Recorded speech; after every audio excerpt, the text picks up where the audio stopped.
তখন এরকম থাকলে যোগটা সহজ হয়, কিন্তু বিয়োগটা অনেক সময় সহজ হয় না, হিসাব ঠিক থাকে না। এইরকম ভাবে করতে গেলে তখন আমরা কি করব, এই অঙ্কটা আমরা সোজা করে বসাই দেবো। ওইটা হচ্ছে আমাদের রাফ, ঠিক আছে? এই অঙ্কটা এরকমই থাকবে, এখানে উত্তর লিখবো, কিন্তু আমরা কি করবো, পাশে হচ্ছে রাফ, মানে এই সোজা ভাবে বসাই আগে করে নেব।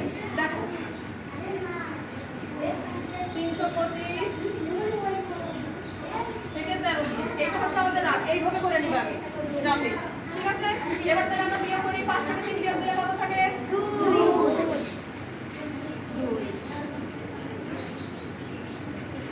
এবার 2 থেকে 8 বিয়োগ দিলে কত থাকে? 1। আর 3 বসে গেল। এইটা হচ্ছে উত্তর। দেখছো এই জিনিসগুলো ভুল করে, এই যে এই লাইনটা সোজা রাখা, এই সংখ্যার একদম পুরো সোজা, ঠিক আছে? পুরো সংখ্যার নিচে সংখ্যা, সংখ্যার নিচে সংখ্যা মনে থাকবে। সংখ্যাটা এদিক ওদিক সরে যাবে না, বা একের নিচে 5-এর নিচে 1 আসবে না, এদিকে 3 সরে আসবে না, লাইনটা ঠিক রাখা। কেন এইটা কেন?